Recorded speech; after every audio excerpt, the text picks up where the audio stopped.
Governor of Ogun State, Gbenga Kaka joins me now. He's also represented Ogun East in the Senate. Thank you so much for joining us this evening. Just about 1 week after that altercation on the floor of the Senate, Senator Akpoti-Uduaghan has now been suspended. In your opinion, was the Senate fair in reaching this decision? Well, I think the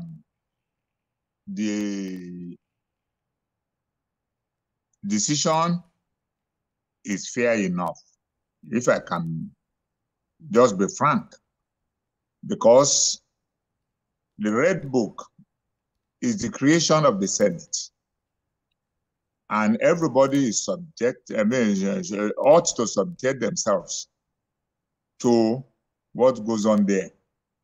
So once, except amended, you have to comply. And the Senate President reserves the right to recognize anybody to speak, and no one can force him or herself to speak on the floor except authorized by the Senate President. So it is at his pleasure, and in most cases, they use the word, "My eyes does not catch the hands you are raising up." So he may be looking at you directly, and if he decided that it's not going to call you, he won't just call you.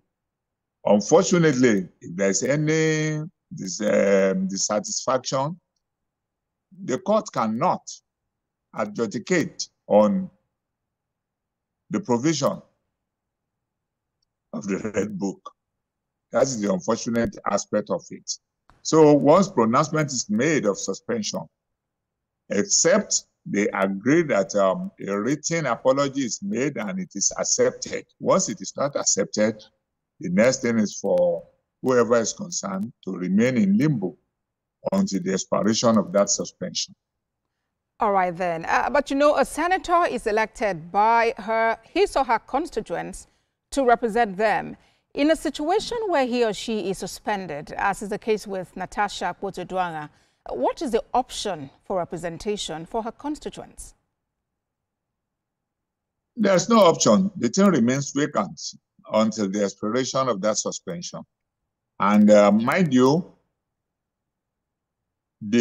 every senator just have to be seated in that chamber for a minimum of 182 days.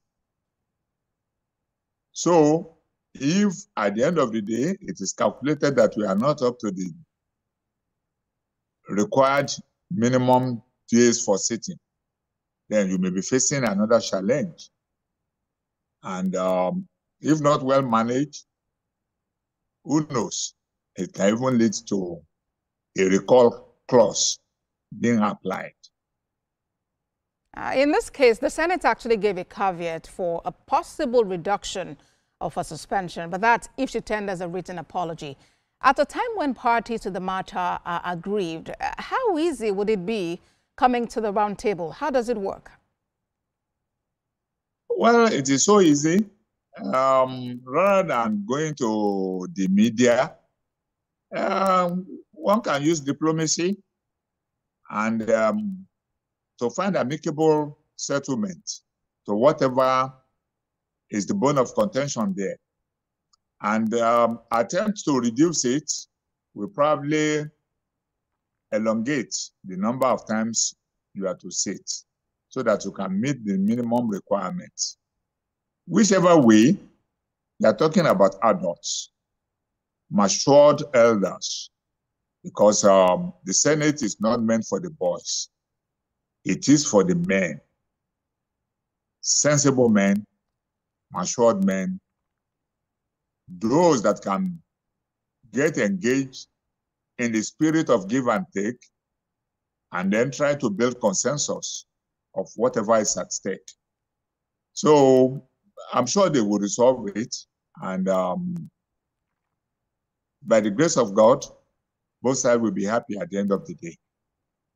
Now, some are of the opinion that as a party to the face-off, I know you remember that altercation, Senator Akpoti-Uduaghan went quite personal with the Senate president, accusing him of trying to silence her.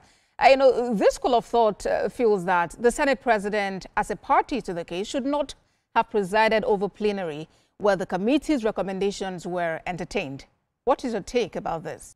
The committee recommendation, ordinarily, if the normal procedure is followed, then it may be necessary for the Senate president to step aside.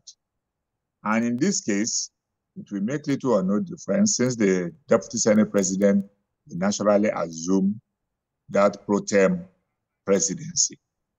So the best bet is to use diplomacy to get things sorted out so that you cannot impose yourself on the wish of the generality. We are under democracy. And once the majority is going in one direction, then there must be a way of correcting whatever is the bone of contention.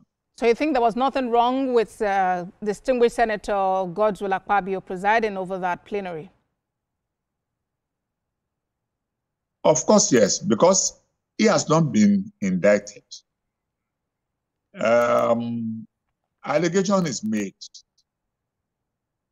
until you establish the veracity. I don't think the rules of the chamber doesn't say that you must necessarily step aside. But if he decided to step aside on his own, well and good. All right, then. And any member can even make a motion requesting for a stepping aside if they consider the allegations to be very grievous. Okay, then. Or they are able to manage to get a court